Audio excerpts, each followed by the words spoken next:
नमस्कार, आप देख रहे हैं नाउ नोएडा और मैं आपसे मुखातिब हूं अफे हिंदुस्तानी। ग्रेटर नोएडा के इंडिया एक्सपो मार्ट में कल से 4 दिवसीय भारत टेक्सटाइल एक्सपो का आयोजन होने जा रहा है, जिसमें प्रधानमंत्री मोदी के विजन 5F पर जोर दिया जाएगा।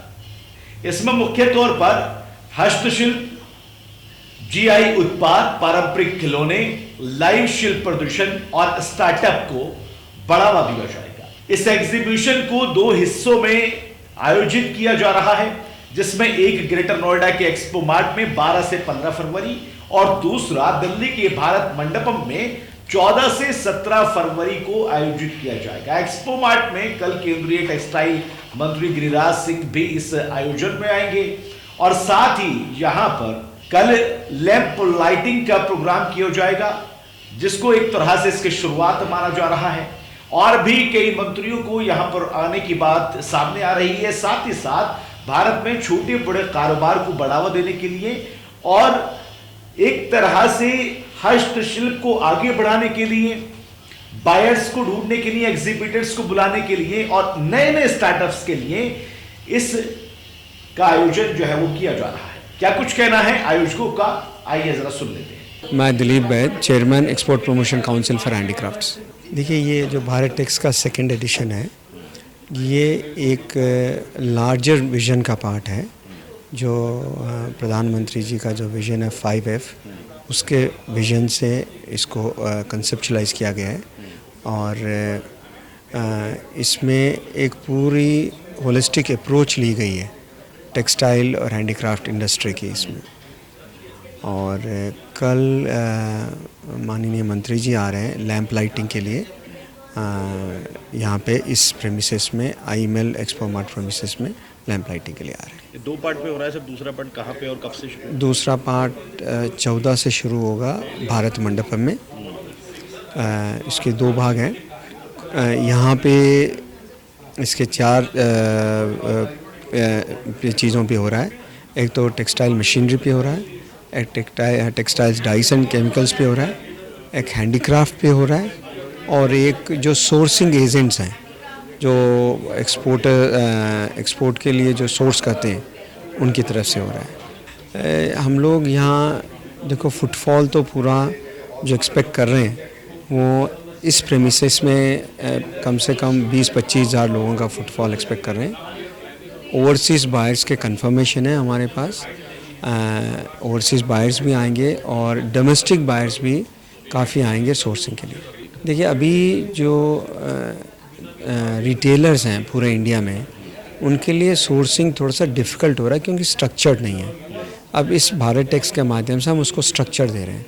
यहाँ पे उनका परिचय हो जाएगा, जितने भी मैन्युफैक्चरर्स हैं, चाहे क्राफ्ट्समैन हैं, आर्टिसन हैं, जीआई वाले, उनसे सबका परिचय हो जाएगा। तो एक लॉन्ग टर्म उनका रिलेशन बनेगा B2B का। यहाँ पे जैसे अभी बताया गया था, डाइस एंड केमिकल्स एक बहुत इंटीग्रल पार्ट है टेक्सटाइल इंडस्ट्री का। उनके बगैर टेक्सटाइल कंप्लीट ही नहीं है, तो उसकी भी विजिबिलिटी यहाँ आएगी और काफ़ी उस पर भी काफ़ी जो मैन्युफैक्चरर्स हैं वो आएंगे। फिर हम जो पैरेलल सेशन कर रहे हैं सस्टेनेबिलिटी पे, ESG पे, डिज़ाइन पे, ये भी बड़े यूज़फुल रहेंगे इस पूरे इंडस्ट्री को ग्रो करने के लिए। मेरा नाम KS फरीद है। हमारा कंपनी जो है डाइकेम वर्ल्ड एग्जीबिशन है। हम लुधियाना में और तिरुपुर में ऑलरेडी एग्जीबिशन करते हैं और हमारी एक मैगज़ीन भी है by the name of textile excellence. हम टेक्सटाइल एक्सेलेंस इंडिया में भी छापते हैं और टेक्सटाइल एक्सेलेंस बांग्लादेश नाम का भी हमारा ऑनलाइन वर्जन भी है साथ में। हम 20 साल से इस इंडस्ट्री में हैं और यहाँ पर इस एग्जीबिशन के माध्यम से जो है हम इंडस्ट्री के अंदर ये मैसेज पहुँचाना चाहते हैं कि भाई डाइज एंड केमिकल्स जो है वो एक part of the textile industry है। क्योंकि मोदी जी ने लास्ट ईयर जो है बताए थे कि जब भारत टेक्स था तो उसमें डाइज एंड केमिकल कोई कंपनीज नहीं थे, तो उन्होंने अपने स्पीच में कहा था भाई कलर क्यों नहीं है, कपड़े को तो आप बिना कलर के नहीं बेच पाओगे। तो उसके हिसाब से हमको यहाँ पर इन्विटेशन दिया गया, हमको मौका गया कि हम यहाँ पर भी एक एग्जीबिशन के अंदर एक पवेलियन हमने बनाया, डाइकेम वर्ल्ड के नाम से पवेलियन बनाया हमने, और उसके अंदर पूरे डाइज एंड केमिकल्स के, टेक्नोलॉजी के सब कंपनीज यहाँ पर मौजूद हैं। सबसे पहले सलाम, सत श्री अकाल, नमस्कार to all the viewers of Now Noida. तो I am thankful to you कि ये अपॉर्चुनिटी मिली है कि ये हम बोलें। देखिए, टेक्सटाइल इंडस्ट्री, जैसा मैंने अभी थोड़ी देर पहले बताया है ना, टेक्सटाइल इंडस्ट्री इंडिया की सबसे बड़ी इंडस्ट्री है जॉब्स के अगर हिसाब से देखा जाए। हम अगर फार्मिंग को एक इंडस्ट्री कंसिडर करें तो सबसे बड़ा वो होता है, otherwise textile industry is the biggest industry जो लोगों को नौकरी देते हैं। और नौकरी एक बहुत इंपॉर्टेंट पार्ट है। जितने भी लोग मस्ती करते हैं, गलत काम करते हैं, क्योंकि उनको अच्छी काम नहीं मिलता है, तो सबसे ज़्यादा नौकरी देने वाली इंडस्ट्री टेक्सटाइल इंडस्ट्री है। और टेक्सटाइल इंडस्ट्री जो है यूरोप से हमारे पास आई है। अगर हम उसको अच्छे से नहीं मैनेज करेंगे तो यहाँ से फिर अफ्रीका या और कोई गरीब देशों में चलेंगे, बिकॉज ये हमेशा ये मेहनती की टाइप की इंडस्ट्री मानी जाती है इसमें। लेकिन अभी जो नए टेक्नोलॉजीज़ आ रहे हैं, अगर उस टेक्नोलॉजीज़ को अडॉप्ट किया जाए तो ये इंडस्ट्री हमारे पास और ज़्यादा देर रुक जाएगी और हम लोगों पे मेहरबानी भी करेंगे, क्योंकि हम जो कपड़ा बना रहे हैं, हम जो धागा बना रहे हैं, हम जो जितने भी गारमेंट्स और अपहोल्स्ट्री बना रहे हैं, वो अगर अच्छे क्वालिटी के बने जो इंसानों को तकलीफ़ ना दे, तो जो है जैसे एक्सीडेंट्स हो जाते हैं, पर्दे जल जाते हैं, अपहोल्स्ट्री जल जाते हैं, तो पहले ऐसे होते थे। अभी फायर रिटार्डेंट नाम का एक केमिकल आया है जो अगर उसके ऊपर लगा देवे तो वो जलेगा नहीं, हो और वो नहीं जलेगा तो आग नहीं लगेगी और कोई एक्सीडेंट्स नुकसान नहीं होगा। कपड़े के अंदर भी एंटी माइक्रोबियल इफेक्ट्स डाल सकते हैं जिसकी वजह से आपको नुकसान नहीं हो। एंटी क्रीजिंग, कपड़ों को आप कितना भी ये मेरा ब्लेजर को अगर मैं कवर में डाल देता हूँ, मैं बाद में निकाल के झटक के पहन लो तो एक भी क्रीज नहीं आता है उसके अंदर। तो ये जो इफेक्ट्स जो आ रहे हैं नए नए टेक्नोलॉजी, इससे क्या होता है कि वी कैन बी डिफरेंट।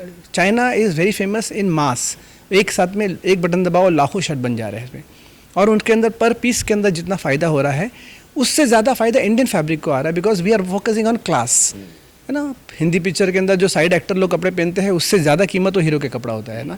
तो इस तरीके से अगर हम लोग हीरो के कपड़े पे फोकस करें, अगर हम लोग अच्छे कपड़े बनाए जो पूरे सस्टेनेबल भी रहे, जो दुनिया को गंदा भी नहीं करे, और प्लस पर पीस प्रोडक्शन के अंदर बेनिफिट ज़्यादा हो, तो then we will win the race.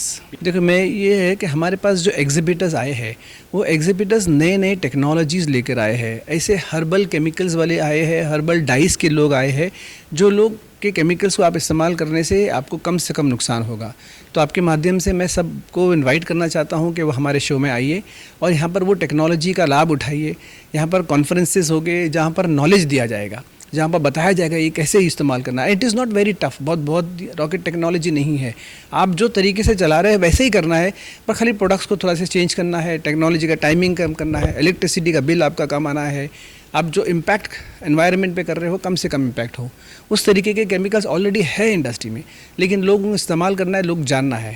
तो उसके हिसाब से आप लोगों को यहाँ पर आपके माध्यम से सबको हमको बुलाना चाहते हैं। तो 4 दिन तक होने वाले इस एग्जीबिशन में नोएडा यानी ग्रेटर नोएडा एक्सपो में आप भी जाइए और यहाँ पर तमाम तरह के एग्जीबिटर्स, बायर्स यहाँ पर आ रहे हैं और अलग अलग तरह की यहाँ पर चीजें आपको देखने को मिलेंगी। साथ ही साथ दिल्ली के भारत मंडपम में भी ये जो है आयोजित किया जा रहा है, 2 भागों में इसको किया जा रहा है। अब देखने वाली बात ये होगी कि जिस तरह से इसको जो है सामने लाया जा रहा है या फिर जिस तरह से इसकी तारीफ बताई जा रही है, उस मकसद तक पहुंचने में कितना कामयाब रहता है। देश और दुनिया के तमाम बड़े खबरों के लिए लगातार आप जुड़े रहिए नालंदा के साथ में। दीजिए इजाजत, नमस्कार, आदाब।